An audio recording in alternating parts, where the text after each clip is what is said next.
Hello and welcome to day 60. That was such a pause. What do you mean? You're like, hello? Okay, day 60 of 90. Listen, we were about to have a celebration and you blew it. We'll celebrate. Whoop, whoop. Whoop, whoop. It's day 60. So that means that there's 30 days left of the year. Well, there's 31 days left of the year, but there's 30 days left in our challenge. Yeah. And then we'll be at New Year's Eve. We'll be partying into 2020. Yeah. So that's pretty cool. We're almost to 2020. And so it's quite a milestone to go 60 days. Mm-hmm. It's exciting. Yeah? Exciting. How exciting is it? It's really exciting. Really, really exciting? Yeah. Well, it's not only day 60, but it was Bedlam Saturday. And Oklahoma played Oklahoma State, and it was what everybody thought it was going to be, and that is another dominating performance by OU. Mm-hmm. You sort of get used to that on the other side, and so... No, OU and OSU had a good game, and OU completely whooped the Cowboys today. So, onward and upward, we'll forget about that. But today, you guys also had quite the adventure. We did. We got to go and spend 8 hours cleaning out a rental. I thought that was funny that Jaden and Allison are both here visiting, and April goes, "Hey, why don't you guys come clean this nasty house?" Well, and to be completely open about it, it's going to help Jaden with her tuition. And Allison just, out of the goodness of her heart, came along. And she says she came along because she knew she was going to get guilted into it anyways. But I don't know why she would be guilted into it. You literally go, "Hey, you want to go?" And she was like, okay. She should have been, well... Maybe in Allison's defense, you did catch her right as she was waking up, so she wasn't really sure what was happening. Yeah. About the time we got to the dump, she was not so happy. Yeah. Especially whenever they didn't let us go into the actual dump so that we could just sweep everything out into the land, because we've done that before. We had to pull over to the roll-off, and so we had to pick everything up again that we had just kind of thrown into the truck knowing we were going to be able to brush it off. And that was after it took us like 25 minutes to get to the dump because things kept blowing out and we kept having to stop and put them back in. I'm glad I wasn't there for that. So, but anyway, they got it done, and it'll be a nice little payday for Jaden, and it helps you get the house cleaned up and ready to rent again. And so you guys had a little bonding time and all that, I'm sure. I'm sure it was great bonding. Yeah. And then Jaden said, "Hey, can we get dinner before we go home?" And I said, "Sure." And she goes, "Really?" And I said, "Yeah, why do you say it like that?" And she goes, "Because used to, whenever we were younger and we did these things with you, you would say, 'No, we have to wait till we get home.' I said, 'There was a lot more of you then.'" And she goes, "That's true." Yeah. So, good day. Lauren and I got to have lunch, and we went and fixed the door over at the rental house. And so we had a little special time this afternoon. And then Lauren did some work picking around up at the house. And so it was a good day, busy day. The wind was unbelievable. So I'm surprised that the trees haven't fallen down. That's exactly what I said to Reagan as she was laying here on the couch before you got here. It came blowing, and I said, I just am waiting for the day that tree comes over the top of the house. Well, if it was going to be today, it would go that way. Which would be good. Yeah. So, anyway, all right. So on to a little bit more relevant topics. That's today. Not relevant? Well, it is, but I mean, I don't think anybody's tuning in to really hear about how our day went. So they want to hear about I think that's exactly what the they want to hear Circle is Maker how our Challenge. day went. So today was day 25. No? Day 24. I was at the end of it. find your voice. And then the verse for today, or the part of the verse, is the word of the Lord came to me from Jeremiah chapter 1, verse 4. So find your voice. What is this talking about today? Well, it's talking about finding the voice of God and finding how you hear God, getting into the Word and creating that relationship where you can hear Him speak and it's not such a oddity. It was interesting.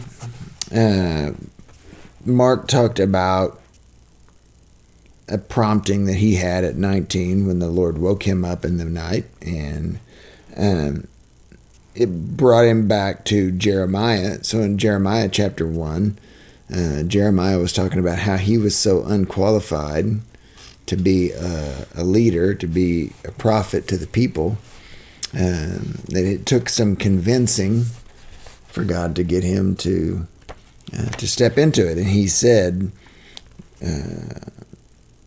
before I formed you in the womb, I knew you. Before you were born, I set you apart. I appointed you as a prophet to the nations. And so once God finally got a hold of Jeremiah, and Jeremiah allowed God to use him, he became one of the more well-known prophets throughout the Old Testament.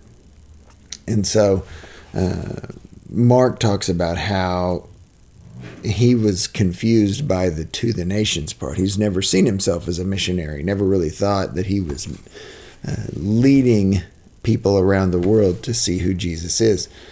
And then he was struck by the fact that his books, even though he realized they had been translated into many different languages, were being displayed prominently in bookstores around the world. So he thought, man, God really is doing something through what it is I write.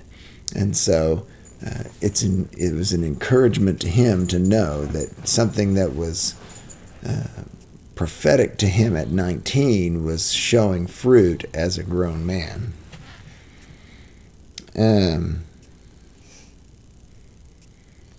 He talks about our voice print.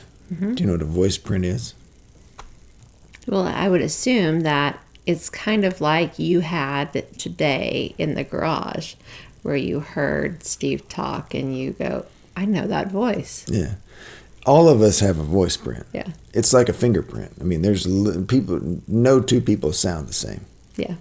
And so there are certain ways that are identified. And that's a good point. And whenever he came in and he started talking, I mean, I instantly said, I've heard that voice before. Mm-hmm. And that should be the way that we communicate with God. When something happens, we should go, oh, I've heard that before. Now what do I need to do next? How do we get to know the voice print of God? Well, you have to be still. You have to listen. You got to dig into what it is that you're reading and see what your spirit, because you have the Holy Spirit, what it's revealing to you. Right. And we start that by reading the Word. As I thought about this a couple of times, I've been pretty active in my daily reading and daily study of the Bible for several years now. Mm-hmm. And I thought, am I really just reading it to read it, or am I paying attention to it? And so I had to really stop and think about the way that I do read, and I want to make sure that I'm actually taking it in so that when God speaks, I know that He's speaking and it's not me having to guess. Yeah. Let's see. He talked about a trip to Ethiopia. He met several amazing leaders, he says. A group of about a dozen political, medical, and business leaders meet regularly as part of a Bible study. God is using them to shape a country and a continent. I met a woman who plays a pivotal role in the African Union, a doctor who is building a hospital in a rural region of Ethiopia, and a developer who is designing the first PGA quality golf course of its kind in East Africa. This is one thing that I thought was interesting. What he discovered during the visit is that they have one thing in common. All of them spend one day a week in prayer and fasting. Many of them don't even go into work on that day. I like the very next line. For America, that is very true. We may be tempted to think that they're lazy. Well, he didn't say lazy. He said unproductive or less productive. Yeah. We might think that they're less productive because they give up a day of work. And it's funny that we talk about this today, because I've thought about this over the last couple of weeks with my work situation and the way that things are now compared to 2 years ago. I spend a lot more time at work now than I ever have. And I find myself less productive there because I'm not able to free my mind up to just think, to just contemplate what's next, what's coming, what should we be doing, what should we not be doing. And I historically, as I have gotten more into leadership roles at work and responsibilities, I've always had time to get away and to just think. What I'm finding where I am right now is the requirements of being there all day, every day, have made me less productive. And I think it's a very frustrating thing. Mm-hmm. So what's interesting about this is that these people in Ethiopia are taking time every week to step away, to fast and to pray and to seek guidance as to what it is they need to be doing next. They want to hear the voice of God. And the only way to do that is to be still, to remove all the distractions from your mind. And the white noises, he says. Right. He says, we live in a culture in which everybody wants to be heard, but many people have nothing to say. Don't worry about building a platform. If you listen to God, people will listen to you. Why? Because you'll have something to say, and God will give you a platform to speak from. So that's sort of how this has come about. I mean, this is not something that we've done and gone out and done a lot of advertising and a big hoopla, and we just believe that God's given us a story, and a story that can benefit others, and so our job is to seek Him and to share what He has shown us through our lives and through what His Word says, and to encourage other people. And I would say yesterday, I didn't get to talk about this, in being around family, it's interesting how much our story becomes white noise to just our family, because they saw it and they know the great change, but they're there every day and they're like, yeah, oh yeah, that was great. Because as I was with my family, I had asked them if they had seen Lauren's video that she was in, and none of them had. And I asked them if they had seen our video that we were in from Life Church, and some had and some hadn't. And they said, well, it doesn't pop up on my feed like other things do. And so I think that that's part of the white noise, is that you get so familiar with something or someone that you do just kind of tune them out. And so I think the intentionality of paying attention to what it is that God's saying, paying attention to those people that He's put in and around your story and your life, that opens up the ability for Him to speak through your testimony. Mm-hmm. Exactly. I flip through things all the time, especially in social media. You get to where you flip through, and then there will be certain things that'll catch your eye and you'll stop. But most of the time, we just flip through. Mm-hmm. It's all those Russian ads coming across the Facebook. We have a presidential election coming up, I know, it's going to get worse. Mark talks about whenever he has too much white noise going on in his life, he goes into a season of fasting. So, when you fast, you remove something from your life that's a distraction. It helps you to focus and to depend on the Lord to help you stay away from that and stay focused on what it is that God's calling you to. So fasting is something that more people should put effort into, that more people should try. It's not easy, but it does give you an opportunity to have some focus and clarity. So, finding your voice. Mm-hmm. Actually, not finding your voice, but finding the voice of God. What does the last thing say? Our thought for the day. Yeah. It says, if you want to find your voice, you need to hear the voice of God. So, again, I mean, I go back to what we're doing right here.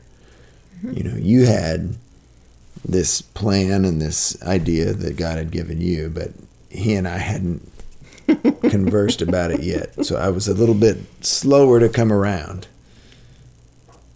So. Yeah. But here we are. Here we are. All right. So that's day 24. Find your voice. Sadie. Sadie's going crazy. She and Pepper were on a competition to see who could get to Rockford first and get the most love whenever he walked in the door. If only the humans in this house were that way. And now she's sitting over in the chair sulking. Day 25. We're off tomorrow, right? Yeah, tomorrow we're off. All right. So Monday. Day 25, Monday, will be a prophetic voice. So hang in there, guys. We only have 15 days left on the 40-day prayer challenge. And then we'll be ready to finish up We'll be right at Christmas. Yeah, it'll be close. Yep. And then we'll be ready to finish up the video challenge. So it's exciting. So today is the last day of November. Yeah. What's your thankfulness? Okay. Today, and I'm sure I've probably said this before, so if I have, too bad. But I'm thankful. You'll have to watch all of them to know. Yeah, go back and watch them all. Today, I'm thankful for my wife. She continues to push me to be better, to act in a manner that's worthy of her attention. Even Lauren's laughing at that. No, it's stuff like doing this and doing this challenge, and she's had me do challenges in the past and doing these videos in general. I mean, she is constantly trying to see where the needle is going to take us. And I'm thankful that she chooses to love me, even though I may be a little bit slower to come around. We're just enough of an opposite that we feed off of each other pretty well. And so I'm thankful that she continues to put up with me, that she hasn't throttled me or anything else. I'm thankful for how she is with all 5 kids, even though they may not see how good it is. I know that the balance that they get from the 2 of us will help make them good people whenever they grow up. So I'm thankful for you. Aww, look at you. Okay, top that, sucker. Right? I am thankful for consistency. I'm going to do the exact same thing. I'm thankful for Rockford, for his consistency, because I don't have to worry from one month to the next, or are our priorities going to be different from 1 week to the next? Are our priorities going to be different? It's going to be very consistent, which is something that is important as the leader of a household and as the needle for 5 other families that will come out of this house. Well, there you go. Now that that's out of the way, we're going to go make out. Yeah. So, anyway, all right. If you like what you hear, hit the subscribe button. If you want to do that, there's also a Facebook page where you can be a part of Broken to Beautifully Blended. Tell your friends, tell your enemies, tell the people on your timeline that you think that what we are doing is worthwhile by sharing the videos and share the channel. So we would like for this to grow, and for those people that have a blended family, that are in a blended family, that know somebody that's in a blended family, that have a blended family that lives next door, if they've even heard of a blended family, we want to be able to help spread encouragement to those people that find themselves in the same situations that we've been in. So subscribe and like. Because if you haven't been in a blended family, you don't understand the struggles like somebody that has been in it or is going through it. Yeah. It has its own unique challenges, that is for sure. So, anyway, day 60 is done. We've done 60 of these. Are we going to celebrate again? Woo, woo. No, I'm not doing that again. Oh, come on. Once is enough. So, all right, everybody. We'll see you tomorrow. If you're watching this on a Saturday, get some rest so you can go find a good church to attend on Sunday. If you're watching this on Sunday, find a good church to go to. If you can't find one physically, find one online. Mm-hmm. So, a good one would be where we attend. That's elevationchurch.org. You can find it on any of the social media platforms. Facebook, YouTube, Twitter, all those things. MySpace, if that's still a thing. MySpace. I don't know that that's a thing. But anyway, find a place to go.